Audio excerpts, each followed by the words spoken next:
My YouTube family, welcome back to my channel. तो कैसे हो आप सब? उम्मीद करती हूँ आप सभी बहुत ही बढ़िया होंगे, खुश होंगे, मज़े में होंगे और नवरात्रि अच्छे से एंजॉय कर रहे होंगे। तो यहाँ पर सुबह का टाइम है और सुबह की अभी बज रही है 7 बजे से करी मैंने अपने व्लॉग की शुरुआत। दोनों बच्चे चले गए हैं स्कूल और उनके स्कूल जाने के बाद मैंने अपना व्लॉग आज स्टार्ट किया। कल मैंने कुछ भी शूट नहीं किया था। और अच्छा, ये जो वीडियो है ना वो आज ही के दिन का, यानी कि मंडे का ही ये वीडियो है। आज ही मैंने वीडियो बनाया, एडिट किया और इसीलिए आज है ना आप तक ये वीडियो है ना काफ़ी लेट पहुंचा है। क्योंकि कल मेरी तबीयत जो थी ना वो थोड़ी ऐसी हो रही थी, हेडेक हो रहा था। और जब हेडेक होता है ना तो फिर मोबाइल वगैरह कुछ भी हाथ में लेने का मन नहीं होता है। तो आज फिर थोड़ी सी एनर्जी ज़्यादा रहती है, एक दिन का गैप ले लेते हैं ना तो दूसरे दिन फिर बड़ा ही मज़े से काम करने का मन होता है। तो यहाँ पर बच्चों के जाने के बाद में मैंने तो अभी जैन साहब सो रहे, खैर उनको मैंने आवाज़ दे दी, वो भी उठ जाएंगे। तो मैंने सोचा तब तक मैं बच्चों का जो रूम है ना इसको कर देती हूँ थोड़ा सा साफ़ सुथरा, थोड़ा सा अच्छे से साफ़ कर दूँगी। क्योंकि आज मुझे ना थोड़ा सा काम से बाहर जाना है, हम दोनों को साथ में ही जाना है मतलब। तो और इनको शॉप पे भी कुछ काम है, तो रात को ही उन्होंने मुझे बोल दिया था कि शॉप पे भी टाइम से जाना है और उसके बाद में कुछ काम से हम दोनों को साथ में ही जाना है। तो इसीलिए मैं सोच रही हूँ कि आज है ना फटाफट काम जो है ना वो एक एक करके करती जाऊँ। तो सबसे पहले मैंने ये जो रूम है इसी को ही हाथ में लिया है और इस रूम को पूरा ही साफ़ करके और फिर इस रूम से बाहर निकलूँगी। तो खैर बहुत ज़्यादा तो गंदा कुछ होता नहीं है। देखो पूरी बेडशीट वगैरह साफ़ कर दी और जो बच्चों की ब्लैंकेट वगैरह थी ना उसको मैंने फोल्ड करके रख दिया है अपनी जगह पर। और बाकी बच्चों का जो स्टडी टेबल वगैरह होता है वो बच्चे खुद ही साफ़ कर देते हैं। तो ये ज़्यादा कुछ काम मुझे रहता नहीं है। और उसके बाद में बस एक सूखा कपड़ा रहता है ना, तो उससे पूरे ही रूम में मतलब जहाँ जहाँ मुझे लगता है कि यहाँ पर मिट्टी वगैरह होगी तो फिर झटकी मारती जाती हूँ। तो फिर ये रूम जो है वो मेरा हो गया था क्लीन। और उसके बाद में अब मैं सीधे आ गई थी किचन में। तो जैन साहब उठ चुके थे तो यहाँ पर उनके लिए दूध जो है वो रखूँगी। दूध एक्चुअली मॉर्निंग में बच्चों के लिए बनाती हूँ ना तो तीनों के लिए साथ में ही बना देती हूँ।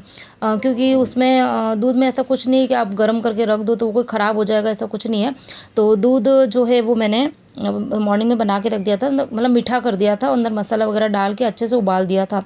तो अभी उसको मुझे कुछ बॉईल करने की ज़रूरत नहीं, खाली हल्का सा उसको गर्म करूँगी तो वो पीने लायक हो जाएगा। और मैंने चाय जो थी वो आज सुबह ही पी ली थी, बच्चे बच्चे मतलब स्कूल गए थे ना उसके पहले ही। अब यहाँ पर दूध गर्म हो रहा था तो मैंने सोचा कि काम करती हूँ कि किचन का थोड़ा बहुत काम करती जाती हूँ।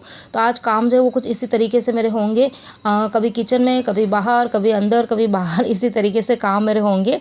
बट ये है कि बस काम मुझे थोड़े से जल्दी जल्दी करने हैं। तो आज खाने के अंदर बेसन गट्टे की सब्ज़ी बनाऊँगी। तो अभी तक तो प्लानिंग यहाँ पर यही चल रही थी कि बेसन गट्टे की सब्ज़ी और रोटी बनेगी। लेकिन फिर कुछ देर बाद में, मतलब अभी नहीं, कुछ देर बाद में फिर प्लानिंग बनी थी कि मॉर्निंग में जो खाना होता है ना वो एकदम प्रॉपर खाना बनता ही है, दाल चावल रोटी सब्जी सब कुछ। तो आज दाल बनाने वाली नहीं हूँ तो चावल तो खैर बनेंगे नहीं, क्योंकि चावल अगर बनते हैं तो साथ में दाल बनती ही बनती है। लेकिन बेसन गट्टे की सब्ज़ी जो है ना उसके साथ में चावल अच्छे नहीं लगते खाने में। तो मैंने सोचा एक काम करती हूँ कि आज बना दूँगी राब। बहुत टाइम से राब बनाई भी नहीं है चावल की।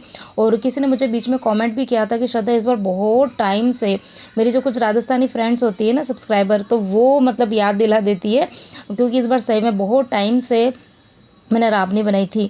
तो अभी बस साथ में मैं राब भी बनाऊंगी। तो यहाँ पर मैंने बेसन गट्टे का जो ये बेसन है वो लगा दिया है। और ये परात मैंने इसलिए ली है ताकि इसी के अंदर देखो बेसन गट्टे का जो ये आटा है वो भी लगा दिया। फिर इसके बाद में इस गट्टों को तो मैं ये जो पानी बॉईल हुआ इसमें डाल दूँगी और फिर उसी परात में आटा भी लगा दूँगी। और ये वाली जो कढ़ाई है ना इसमें मैंने कल शाम को बनाया था घी, मलाई का घी बनाया था। और मैंने बनाया था जब मेरे शाम को किचन का सारा काम कंप्लीट हो गया था, थोड़ा जल्दी हो गया था। तो फिर मैंने सोचा कि घी मतलब मलाई इकट्ठी हो गई थी ज़्यादा, पूरा वो जो डिब्बा था ना वो भर गया था। तो मैंने घी जो था वो शाम को बना दिया था।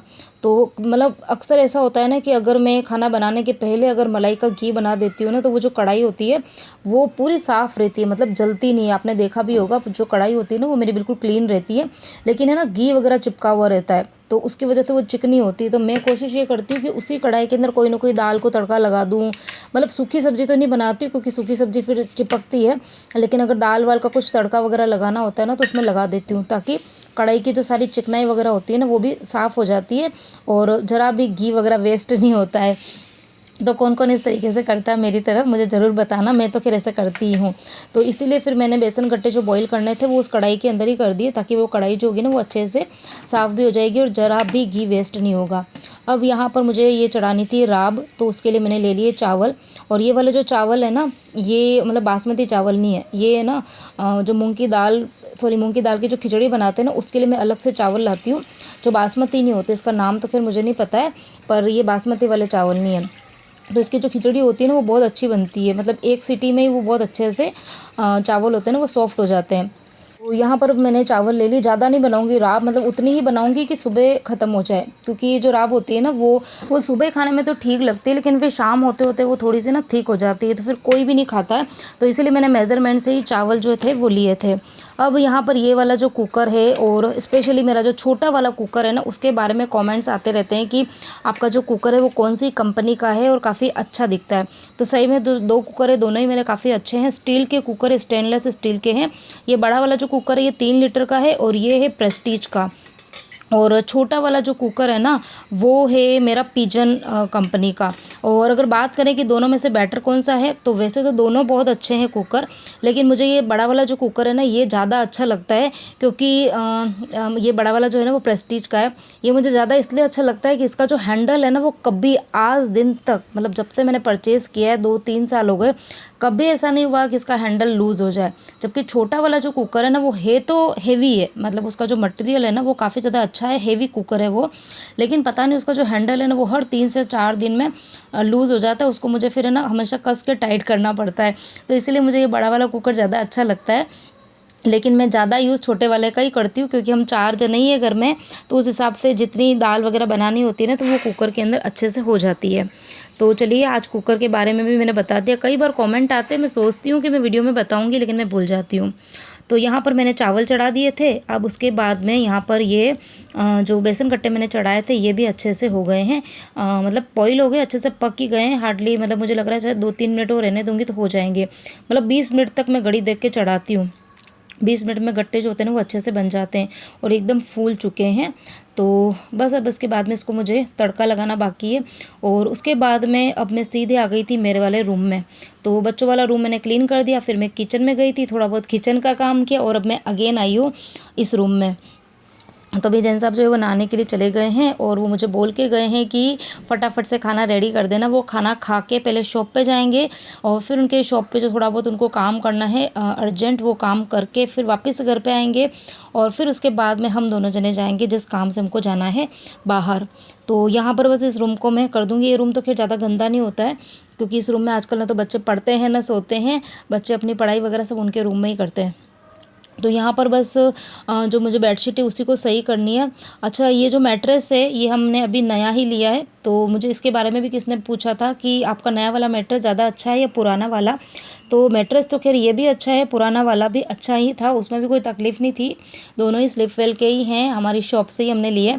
लेकिन पहले वाला जो मैट्रेस था ना वो मतलब काफ़ी ज़्यादा सॉफ्ट था, मेमोरी फोम का था वो पूरा, तो वो बहुत ही एक्स्ट्रा सॉफ्ट था। तो अगर आप कभी कभार अगर यूज़ के हिसाब से अगर आप सोते हो तो ठीक है, लेकिन अगर आप डेली उसी के ऊपर सोते हो ना तो फिर वो सही नहीं है। तो हमने तो 8-9 साल उसका अच्छा खासा यूज़ किया था, लेकिन उसके बाद में फिर मुझे थोड़ी सी बैक पेन का प्रॉब्लम जो था ना वो होने लग गया। तो मैंने सोचा क्या पता इसकी वजह से हो रहा है क्या। तो सही में अभी हमने ये वाला जो मैट्रेस लिया है वो ऑर्थोपेडिक मैट्रेस है, थोड़ा हार्ड है। तो उसके बाद में मेरी जो बैक पेन है ना वो थोड़ी सी मुझे ठीक लग रही है। तो हो सकता है अगर आप लोगों को भी बैक पेन की कुछ इशू हो ना तो आप भी जो मैट्रेस वगैरह है उसको चेंज करके देख सकते हो। तो यहाँ पर बस रूम जो था वो मैंने साफ़ कर दिया। उसके बाद में ये जो कपड़े थे ना ये कपड़े कल के सूखे हुए थे। कल संडे था और छुट्टी वाला दिन होता है, तो उस दिन पूरे घर की डस्टिंग का काम और कपड़े सुखाने का काम दोनों बच्चों का होता है। तो डस्टिंग तो उन्होंने सुबह कर दी थी, लेकिन कपड़े सुखाने उनको मैंने बोला था, लेकिन दोनों जने भूल गए और मेरे भी दिमाग से निकल गया। और फिर मुझे याद आया था डायरेक्ट शाम को, क्योंकि जब काम खुद को करना होता है ना तो हमें याद रहते हैं, लेकिन जब काम हम किसी और को बोल देते हैं तो हमें लगता है कि चलो काम या तो कर लेंगे या फिर हो जाएगा। तो मेरे भी दिमाग से निकल गया और फिर मुझे एकदम से शाम को याद आया। फिर बच्चों ने कपड़े शाम को सुखाए और शाम को फिर ना थोड़ी सी बारिश भी हो गई थी, तो उसकी वजह से कपड़े जो थे ना वो पूरी रात बाहर ही रह गए। तो कपड़े मैंने निकाल दिए हैं, उसको फोल्ड मैं फिर दिन के टाइम पे करूँगी। और यहाँ पर मैं फिर से आ गई हूँ किचन में। क्योंकि वही है कि ऑर्डर आया है कि फटाफट से खाना रेडी करना, तो इसलिए मैं काम जो है वो छोड़ के फिर से किचन में आ गई हूँ। तो यहाँ पर ये बेसन गट्टे बॉईल हो गए थे, तो इसको मैंने फटाफट से मतलब इसमें निकाल दिया परात में, और इसको मैं छोटे छोटे से पीस में कट कर दूँगी।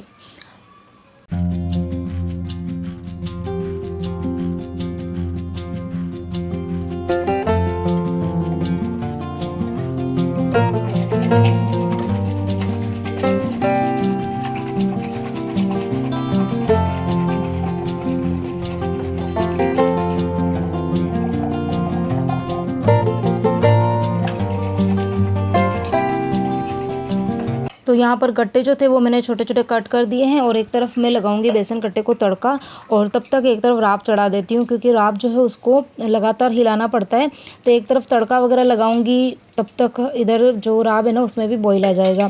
तो यहाँ पर चावल देखो बहुत अच्छे से पक गए हैं, मतलब एक ही सीटी में नहीं, अच्छे से फूल जाते हैं, नरम हो जाते हैं। तो ये वाले चावल स्पेशली मैं मूंग की दाल की खिचड़ी, राब ये बनाने के लिए लेकर आती हूँ। तो इसकी जो बनती है ना चीज़ें, ये राब वगैरह तो बहुत ही अच्छी बनती है।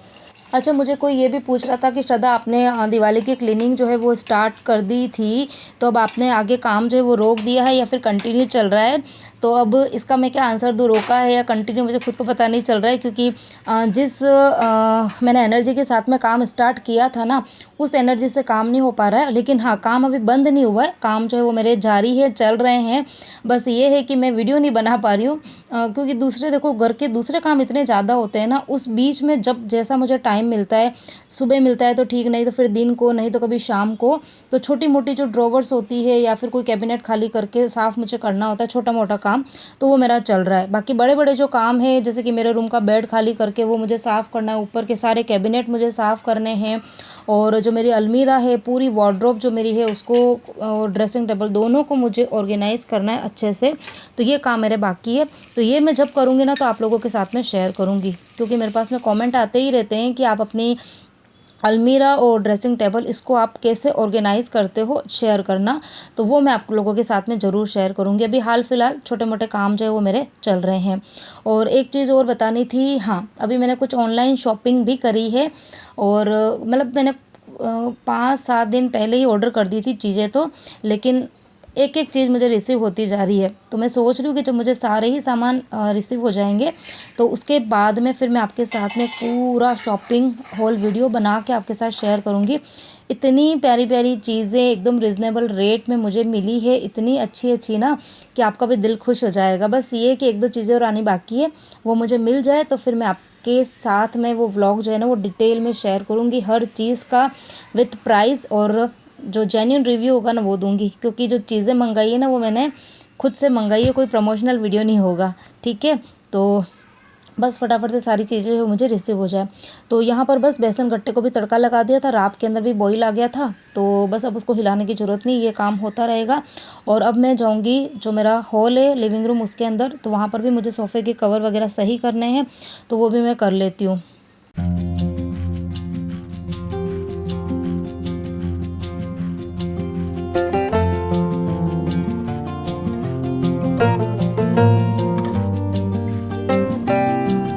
तो बाहर सोफ़े के कवर सही करके आई, उसके बाद में इनकी एक ड्रेस के आयरन करनी थी, वो भी करके आई, और अब मैं फिर से आ गई हूँ किचन में। तो देखो इसी तरीके से काम जो है ना वो संभालने होते हैं। अगर हम फैमिली में अगर हम सभी चीज़ों को बैलेंस करके चलते हैं ना, तो पूरी फैमिली जो है वो भी हमारी खुश रहती है, काम भी सब अच्छे से हो जाते हैं, और हमें ना स्ट्रेस नहीं होता है। हमें स्ट्रेस कब होता है कि जब हमारे काम जो है ना वो अच्छे से नहीं हो पाते हैं ना, तभी हम लेडीज़ है ना स्ट्रेस लेती है। तो अगर आप स्ट्रेस फ्री होना चाहते हैं तो आप सभी कामों में जो है वो अच्छे से बैलेंस बना के रखो, तो फिर सभी चीज़ें अच्छे से मैनेज हो जाती है। तो यहाँ पर मतलब मेरे सुबह के सारे काम वाम हो गए थे, उसके बाद में नहा धो के मैं मंदिर गई, आने के बाद में और फिर हम दोनों को जिस काम से जाना था चले गए थे। और अभी मैं आपसे सीधे मिल रही हूँ, दिन को 1:05 का टाइम हो रहा है, और मैं अभी रोटी बना रही थी मेरे लिए और दोनों बच्चों के लिए। तो मुझे लगा शायद, घड़ी तो मैंने देखी नहीं थी, मुझे लगा शायद बच्चे आए हैं, लेकिन यहाँ पर मेरी जो हाउस हेल्पर है वो आ गई थी। तो ये 1 से 1:30 बजे का जो टाइम होता है ना वो मेरा ऐसा ही होता है। इस टाइम पे हाउस हेल्पर भी आती है, बच्चे भी आते हैं, और मुझे जो आंटी काम करती है ना तो उनके साथ साथ में थोड़ा सा पीछे पीछे घूमना पड़ता है, और इधर फिर रोटी भी बना रही होती हूँ। कई बार बच्चे अपनी बातें करते हैं, तो ये जो आधे घंटे का टाइम होता है ना वो तो इतना भयंकर मेरा निकलता है, लेकिन हाँ अच्छा भी लगता है। तो यहाँ पर बस मैं फटाफट से रोटी बना रही हूँ हम तीनों के लिए। जेंट्स साहब ने तो सुबह ही खाना खा लिया था और मुझे भी खाना तो था, लेकिन उनको लेट हो रहा था ना, तो उनके साथ में मैं चली गई थी, तो मेरा खाना खाना लेके बाकी मैं भी सुबह ही खा लेती हूँ। और यहाँ पर बस रोटी लास्ट बनी थी, फिर मैंने सारे ही फर्नीचर जो थे किचन के खोल दिए। तो हर 1-2 दिन के अंदर मैं इस तरीके से किचन के जितने भी फर्नीचर होते हैं ना नीचे वाले, वो खोल देती हूँ, ताकि आंटी जो है वो झाड़ू निकाल दे, क्योंकि वो खुद से तो खोल के निकालेंगे नहीं। अगर मैं खोल देती हूँ तो फिर वो झाड़ू जो है वो अंदर मतलब निकाल देते हैं। तो बस आंटी भी झाड़ू करेगी, उसके बाद में पोछा करेगी और फिर उसके बाद में हम लोग खाएंगे खाना।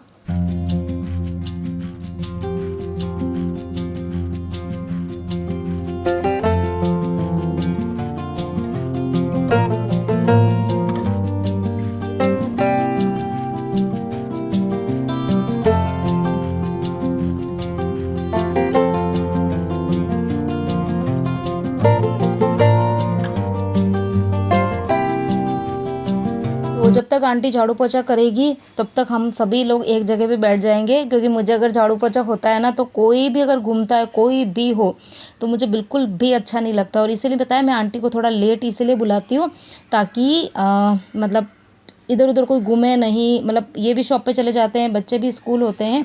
कई बार आंटी जल्दी आ जाती है, बच्चे स्कूल से आते हैं उसके पहले उनका काम हो जाता है, लेकिन कई बार ऐसा होता है कि तीनों एक ही साथ में आते हैं। तो जैसे कि आज हो गया था, तो यहाँ पर फिर मैंने बच्चों को सोफ़े पे बिठा दिया था और मैं भी एक ही जगह पे खड़ी थी, ताकि काम में है ना आंटी को भी डिस्टर्बेंस ना हो। तो यहाँ पर हम सबका खाना वाना हो गया था। उसके बाद में मुझे किचन जो था वो थोड़ा बहुत साफ़ करना था। सुबह तो खैर मैंने कर दिया था, लेकिन अभी रोटी वगैरह बनाई थी तो एक बार हल्का फुल्का सा मुझे पोछा लगाना था। लेकिन फिर याद आया कि ये वाला काम भी कर लेती हूँ। ये कल रात को रोटी जो थी वो मैंने थोड़ी सी ज़्यादा बनाई थी, क्योंकि बच्चे बोल रहे थे कि मम्मी बहुत दिन से आपने रोटी के जो पापड़ है ना वो नहीं बनाए। तो कौन कौन बनाता है इस तरीके से रोटी के पापड़? मेरे तो बच्चे इतने शौक से खाते हैं ना, बहुत अच्छे लगते हैं बच्चों को भी, मुझे भी। जिन सबको कम पसंद है, लेकिन हम लोग बहुत शौक से खाते हैं। तो कल रात को ही मैंने कितनी 6-7 रोटी एक्स्ट्रा बनाई थी, और उसको फिर मैंने पूरी रात रोटी को ना फैला के रख दिया था, ताकि वो सूख जाए। और फिर सुबह से भी मैंने पंखे में रखा था, तो वो अच्छे से सूख गई थी। तो सूखी हुई रोटी को फ्राई करते हैं तो वो बिल्कुल भी तेल जो है वो एब्जॉर्ब नहीं करती है। गीली रोटी फ्राई करोगे ना तो फिर वो तेल पी जाती है, तो फिर वो एकदम ऑयली ऑयली सी होती है, तो अच्छी नहीं लगती है। तो यहाँ पे रोटी अच्छे से सूख गई थी, तो उसको मैंने एक रोटी के 4 पार्ट कर दिए थे, और बस इसको मैं फ्राई कर दूँगी और उसके ऊपर फिर डालूँगी मैं जीरावन। तो बहुत ही अच्छी लगती है ये, मतलब चाय वाय के साथ में खाते हैं ना, तो बहुत ही अच्छी टेस्ट में अच्छी लगती है। कौन कौन खाता है, कौन इस तरीके से रोटी के पापड़ बनाता है, फ्राई करता है, तो मुझे कमेंट करके बताना। और इसी के साथ में इस वीडियो को भी करूँगी यहीं पर एंड। उम्मीद करती हूँ आप सभी को मेरा आज का ये वीडियो अच्छा लगा होगा, और वीडियो का कुछ भी पार्ट आपको अच्छा लगा हो तो प्लीज़ प्लीज़ प्लीज़ वीडियो को लाइक ज़रूर करना, उसके बाद में कमेंट करना, और चैनल पर नए हैं तो चैनल को सब्सक्राइब करना। तो मिलती हूँ एक और नए इंटरेस्टिंग वीडियो के साथ में। Till then bye bye and take care.